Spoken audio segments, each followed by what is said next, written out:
Desde FECODE y los sindicatos filiales hemos insistido en que se deben modificar las relaciones técnicas que permitan no solamente frenar el hacinamiento, sino que permita que hayan mucho más docentes y que las convocatorias docentes de planta en concursos sean mucho más amplias. En esa insistencia, FECODE como sindicato seguirá insistiendo. Además de eso, las listas de elegibles ya estaban vencidas desde el 2020 y es el gobierno nacional el que ha hecho todo tipo de piruetas para evitar que se convoque concurso docente. Y ahora que por fin se convoca concurso docente, el gobierno nacional, a través del decreto 574, pone una traba más al incluir un concurso rural, es decir, al dividir más al magisterio, y lo que ha hecho eso es retrasar el proceso actual y además meternos en muchos limbos jurídicos, por lo cual no sería raro un nuevo retraso en este proceso de concurso.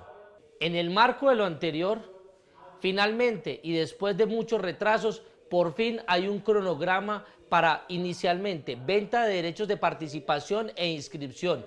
En esa primera parte, que es lo que les voy a mostrar a continuación, quiero puntualizarle una serie de detalles. La Comisión Nacional del Servicio Civil estableció que a partir del pasado viernes 13 de mayo hasta el 9 de junio será pago de derechos de participación de manera virtual por PSE, del 13 de mayo de 2022 al 9 de junio de 2022 a través del CIMO, que es donde se realiza todo el proceso.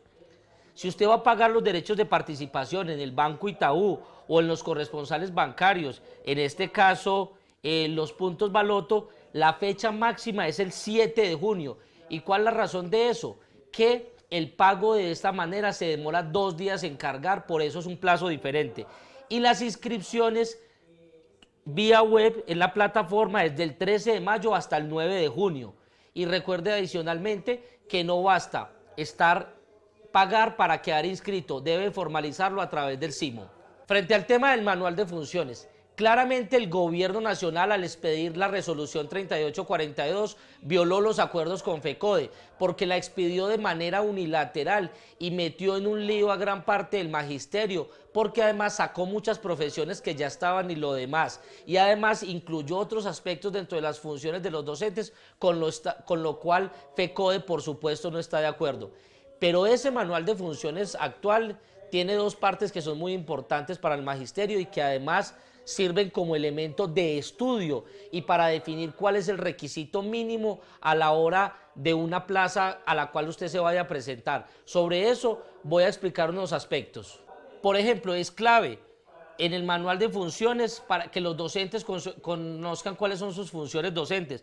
Por ejemplo, acá vamos a mencionar 2: elaborar instrumentos de evaluación del aprendizaje según los objetivos del grado y las competencias del ciclo. La 20, por ejemplo, vincular en el proceso de enseñanza las dinámicas propias del contexto y del territorio del establecimiento educativo, y como esa 29. Eso frente al tema de funciones. Y en el tema de perfiles, por ejemplo, el tema de docente de ciencias naturales física, aparece qué tipo de licenciaturas son aceptadas y qué título de profesional. Esos son 2 elementos, lo que les mencioné, que en todos los que se quieran presentar deben detallar eso, no solamente para que estudien las funciones que son claves para el proceso del examen, sino además para que sepan cuál es el requisito mínimo que es absolutamente indispensable a la hora del concurso.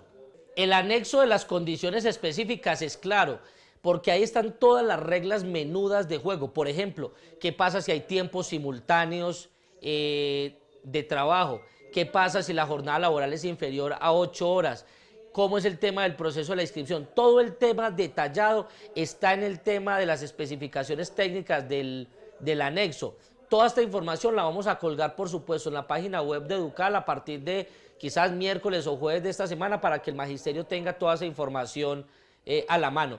Y aquí además les vamos a mostrar un ejemplo de un acuerdo rural y un acuerdo no rural del departamento de Caldas, para que vean que las plazas las dividieron entre lo uno y lo otro y que solo se pueden presentar a una de las plazas, sea rural o sea no rural.